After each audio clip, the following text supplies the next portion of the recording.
I was born, they look at me and say, what a good boy, what a smart boy, what a strong boy. And when you were born, they look at you and say, what a good girl, what a smart girl, what a pretty girl. I like it here a lot. As I said, I've been here 10 times with the band. I also came on vacation a little while ago, and now that we've been here for 2 months making this record, I mean, now I feel like I know the place inside and out, and it's a great place to visit. I am staying in Toronto. I like Toronto.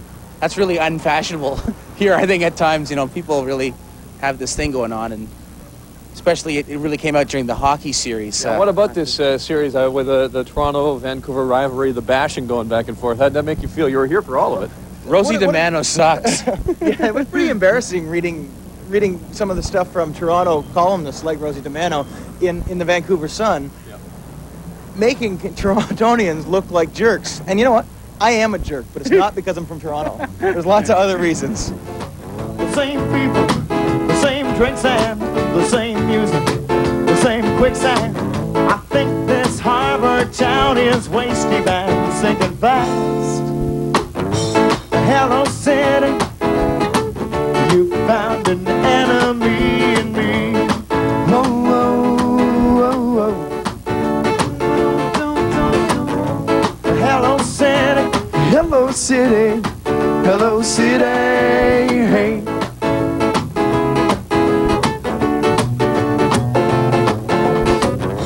Second night at the warehouse, and my mock turtleneck just reeks. Whoa, whoa, whoa, whoa.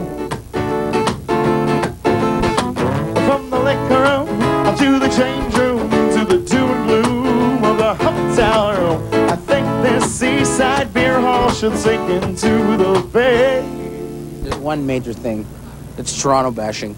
You guys got a great city. It's a great place, great people. Just enjoy it.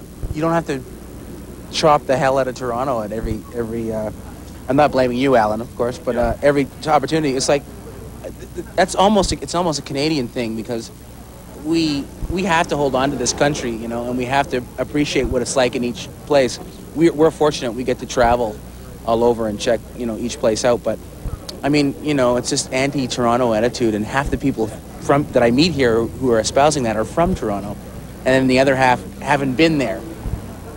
So it's like, you know, just enjoy it, relax. It's okay. It's great here, and you know, we don't sit around going, wow, those bastards out west get all the mountains and whatever. It's like, you know, we go about our thing. We like coming here, and I get a bit defensive when people bash the place that I love. Hello, city. Ooh, you found an enemy in me. Whoa, whoa, whoa, whoa. Hello, city. Hello, city. Hello, city. Maybe I caught you at a bad time. Maybe I should call you back next week. Maybe half the fault is mine that the sun didn't shine on Barrington Street. It's 3 o'clock in the morning, and I'm hungry, so let's eat. Whoa, whoa, whoa, whoa. Climbed out 3 flights to the street lights, and the bar fights were just taking in my sights. I hope tomorrow that I wake up in my own bed. Hello, city, you found an enemy in me. Whoa, whoa, whoa, whoa. Hello, city, hello, city, hello, city. Hey. It's not my home, but it's part of my home. You know? Yeah. It's nice to be, like I say, we're lucky. We get to travel everywhere. You know, we go to the East Coast, and it's amazing how regionalized this country is. This place is huge. It's insane. It's insane.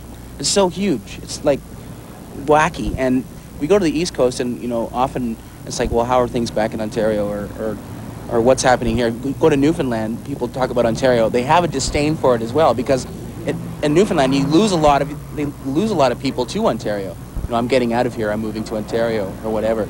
And I think on the East Coast it's much more a sense of abandonment. That, you know, they need people down there, they need brains, they need They need people.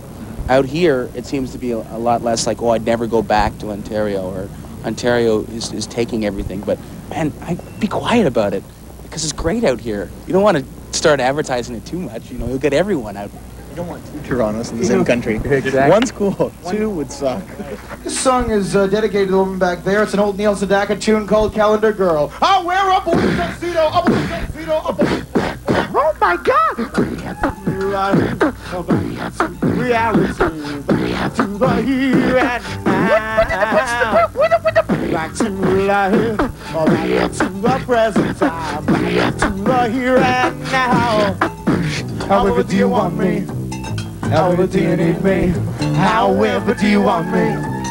However do you need me? However do you want me? However do you need me? Do you need me? However do you want me? However do you need me?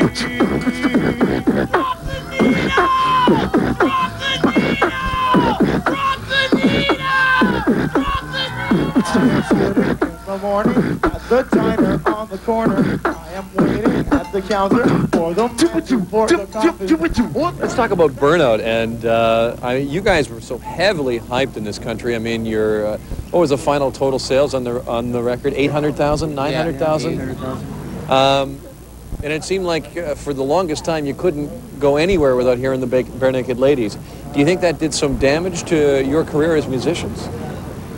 I think we've left it long enough. I think we did the smart thing and took a lot of time off. I mean, we were barely visible for the last 6 months as far as I'm concerned. I mean, we didn't do anything. And I think we needed that. I think everybody needed that. We were touring so much that we didn't turn on much music every second and see my face singing Enid all the time. We took time off. Sorry, Steve. We took time off because we did 120 shows last year in 240 days. That's a show every other day from June till September, and that's in 5 countries. So we hated our guts, each other's guts after a while. Not literally, but it's been enough time. One more day, Tyler and I actually would have killed each other. I think we were that close by the end. Cage match, full-on cage match action. But it was we took 4 months off, which was great. We rejuvenated ourselves. Steve moved into his new house and got married. I was playing with another little ensemble, Don't Talk Dance, with Gordie Johnson and Chris Brown from Toronto, and the Creegans did some recording of their own material, and Ed also got settled into a house and was doing, becoming an electrical wizard. He turned into Bob Vila. Ed turned into Bob Vila last year. So sing it, Steve. We're rocking on the mic, him and jamming on the stage. Oh, this is Eddie Robertson. That's Steve Page in it.